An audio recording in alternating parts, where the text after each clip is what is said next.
إن الحمد لله نحمده ونستعينه ونستغفره ونعوذ بالله من شرور أنفسنا ومن سيئات أعمالنا من يهده الله فلا مضل له ومن يضلل فلا هادي له وأشهد أن لا إله إلا الله وحده لا شريك له وأشهد أن محمدا عبده ورسوله أما بعد فإن خير الحديث كتاب الله وخير الهدي هدي محمد صلى الله عليه وعلى آله وسلم وشر الأمور محدثاتها وكل محدثة بدعة وكل بدعة ضلالة وكل ضلالة في النار. قال الله تبارك وتعالى اهدنا الصراط المستقيم. میرے محترم دینی بھائیوں اور قابل احترام اور بہنوں، پچھلے 2 درسوں میں منہج سلف کے معنی اور اس منہج کی پیروی، اس منہج کی اتباع کی اہمیت، اس عنوان کے تحت کچھ دلائل قرآن سے اور نبی صلی اللہ علیہ وسلم کی احادیث سے ہم نے دیکھے۔ ان تمام دلائل سے یہ بات بالکل واضح ہوتی ہے کہ ایک مسلمان کے لیے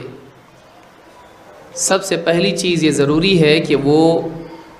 اللہ تعالیٰ کی نازل کی ہوئی وحی کی پیروی کرنے والا بنے۔ وہ اپنی خواہشات، سماج، اپنی عقل اور اسی طرح سے کسی مفروضہ یا کسی اپنی چنی ہوئی شخصیت کی پیروی کرنے کی بجائے وہ اللہ تعالیٰ کی طرف سے نازل کی ہوئی وحی کو اپنے لیے ہدایت تسلیم کرتے ہوئے اس کی پیروی کرے۔ لیکن چونکہ وحی میں کئی معانی کے احتمالات ہیں اور اللہ کی بات کو سمجھنے کے لیے رسول کی حدیث ضروری ہے، لیکن رسول صلی اللہ علیہ وسلم کی احادیث میں جو احکام آپ نے بیان کیے ہیں، ان احکام کے سمجھنے کے لیے ان کی عملی تطبیق بھی ضروری ہے، اس کا پریکٹیکل اپلیکیشن بھی ضروری ہے، خصوصاً ایسے حالات میں جب کہ ایک ہی حدیث یا ایک ہی آیت کے کئی معنی لوگ لے رہے ہوں اور امت میں فہم کا اور عمل کا اختلاف پیدا ہو جائے، تو ایسے وقت میں قرآن اور حدیث کے کیا معنی لیے جائیں اور کیسے اس پر عمل کیا جائے، یہ ایک بہت بڑا مسئلہ ہے جس کی وجہ سے کئی قومیں، کئی لوگ، کئی گروہ گمراہ ہو گئے اور وہ قرآن پر عمل کرنے کا دعویٰ کرتے ہوئے اور اس گمان میں رہنے کے باوجود بھی گمراہ ہوئے۔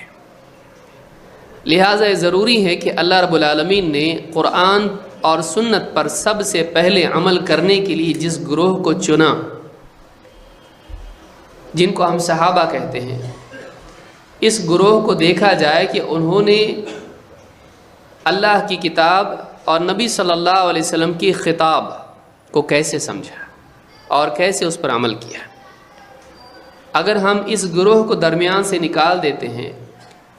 تو نہ صرف فہم کے اعتبار سے ہم گمراہ ہوتے ہیں، ہم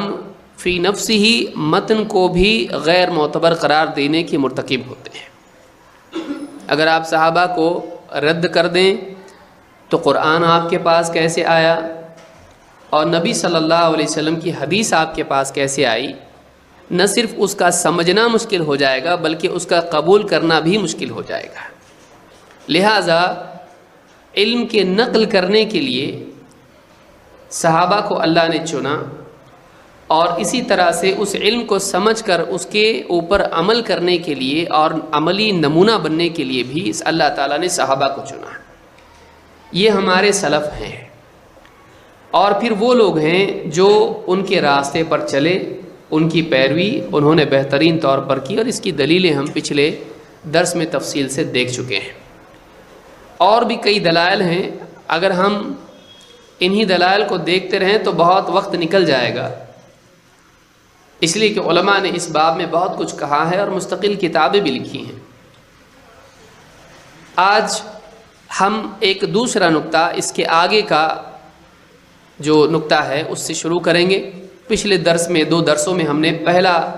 پوائنٹ یا پہلا نقطہ دیکھا، اور وہ گویا کہ اس پورے کورس کا مقدمہ تھا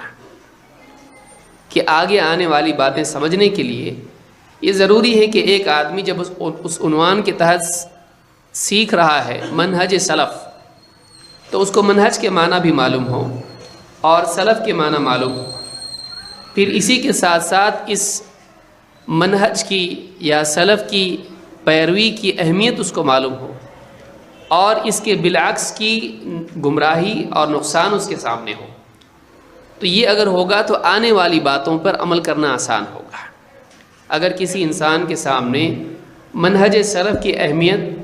اور اس منہج کو چھوڑنے میں جو ہلاکت اور نقصان ہے وہ نہ ہو، تو منہج سلف کے بارے میں عملی اعتبار سے اس کے اوپر جمنا اس کے لیے مشکل ہو جائے گا۔ لہٰذا پچھلے 2 درسوں میں ہم نے اسی بات کو سمجھنے کی کوشش کی۔